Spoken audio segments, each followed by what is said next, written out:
Welcome back to Speed Weeks, everyone. We are here at Daytona International Speedway for the running of the Gatorade Duels 125. I am your commentator and driver of the number 21 Rockwell Automation Chevrolet, Mikey McBlam, and we are here to set the field for the Daytona 500 that will premiere this Sunday on McBlam Racing.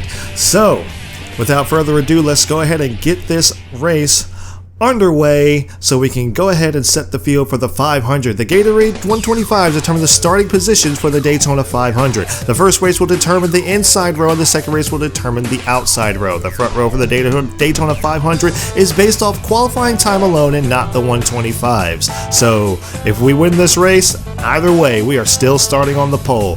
Let's go ahead and get it going with MRN and the starting lineup of the field. Now let's take a look at the starting lineup. Starting out front are the 21 car and the DeWalt Power Tools Ford. Starting in row 2 will be the Ganassi Racing Dodge and the Lowe Chevrolet. In row 3 are the Pennzoil Chevrolet and the Sprint Dodge. In row 4 are the Napa Auto Parts Chevrolet and the Dodge Dealers UAW Dodge. Rounding out the top 10 starting spots are the 117 car and the UAW Delphi Chevrolet. The 6th row has the 16 car and the Home Depot Pontiac.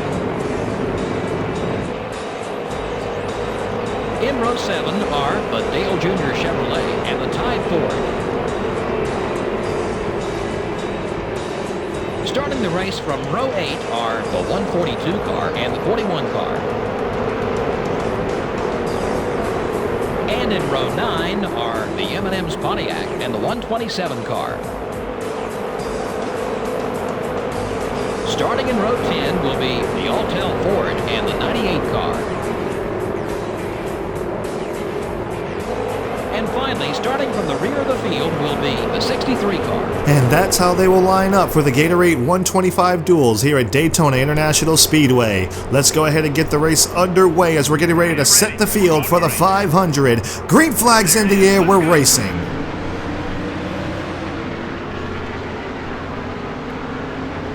Number 17, Slight advantage to Matt Kenseth as we have to pull a big block on Sterling Marlin. That got us a little bit out of shape, but we do have the speed going into third gear as we get everything out of it, and here is where the horsepower shows. Matt Kenseth's going to come down the block Sterling Marlin just a little bit to maintain that second spot. He wants to start third in the 500 as we are pulling one heck of a gap on this field. Showing off that Richard Childress horsepower here at Daytona. It's no surprise that we're out front real early. Pulling a big gap on this field. Will they be able to catch us? It's hard to say. As we come to complete lap 1 of the Gatorade Duels. Now we don't have to win this race in order to maintain our pole position in the 500. We just have to finish. But whoever finishes second to us is going to finish third as we got just a little bit loose to the center of the turn there. And this car under low downforce conditions has been proven to be a bit of a handful, especially since I haven't raced in over 2 months. But look at Sterling Marlin, here he comes as we go to turns 3 and 4. Car is not handling the best. We're starting to scrub off a little bit of speed, and that's going to allow Sterling Marlin to catch up to us as he is showing some serious horsepower here at the Gatorade Duels as we come to complete lap 2. Sterling Marlin is right there on us. He gets to our back bumper. He's going to draft us into turns 1 and 2. He's going to look to the high side, but he's got no help to get around us. As we'll come up just a little bit loose off of 2 that time, but we go down the back straightaway. We're going to try to maintain, keep him behind us. Kind of park the bus a little bit going into turns 3 and 4. We're going to run right around the bottom of the racetrack. Here he comes. He's looking. Can't quite get the run that he needs. He's going to kind of just hang back there and just kind of lay in wait. We're going to break the draft down the front stretch here as we come through the tri-oval. 2 laps to go as we come to the line. We managed to pull a little bit of a gap on him that time, but he's going to catch us here through these turns. We don't have the best of handling of car. We're going to have to adjust that just a little bit. But look at Marlin. Looking on the high side. We come down to the bottom of the racetrack to break the draft. So we're going to go to the high side. Bring it back down to the bottom. Ooh, tried to make the block there. But that just kind of showed us what we kind of handling we have there. We can't make those moves from the bottom to the top of the track and expect to keep the car in shape. White flag, 1 to go. Here we go through the bottom of the racetrack, all the way through turns 1 and 2. Sterling Marlin looking, tries to get him a run. Can't quite complete the pass. As we come to the top of the racetrack, come down to the bottom to break the draft. We're going to come back up, and let's make this a little bit interesting as we're going to go into turns 3 and 4. We're going to take the high side, as Sterling Marlin will most likely take the low side. Here we come, side by side into turns 3 and 4. Advantage Sterling Marlin, but here we come with the side draft.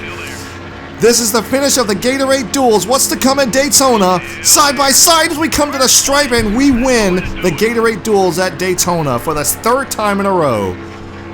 Sterling Marlin 2nd, Michael Waltrip 3rd. The yellow flag didn't fly at all in this one. Yeah, and that can be physically exhausting to these drivers. Not only do the cautions give them a chance to catch up on the racetrack, it also gives both their minds and their bodies a little break. They have all got to be drained after that one. The 21 car grabs the victory. All the hard work this week has just paid off for that team. That was an awesome win. Okay, guys, so here is the race results. In an awesome finish, we win the Gatorade Duels over Sterling Marlin, who comes in 2nd. Michael Waltrip comes in 3rd. 4th is Matt Kenseth. 5th is Dale Earnhardt Jr. 6th is Tony Stewart. 7th is Eli Gold. 7th is Steve Park. 8th is Kenny Schrader. And 8th is Steve Park. 9th is Kenny Schrader. And rounding out the top 10 is Chad Chaffin in the number 16. And here are the rest of the race results, where you can pick out your favorite driver from duel number 1. Time of race 4 minutes and 9 seconds thereabouts. Average speed of 181 miles per hour, and the margin of victory about 0.07 seconds. You can see Jimmy Johnson finished in last place. So, yep, that's the end of the race, guys. It was so much fun at the end. I had to make it a little bit interesting. I was just like, I mean, I could just pull off the block, but I'm just like, let's see if I can race him to the line. Let's see if I can actually beat him. Let's see what kind of speed I actually have.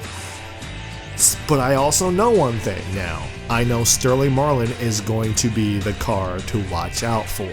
So I have to keep that in mind come race day on Sunday, or in a few minutes. In my time, in a few minutes. In your time on Sunday. So that's going to be something I have to watch out for.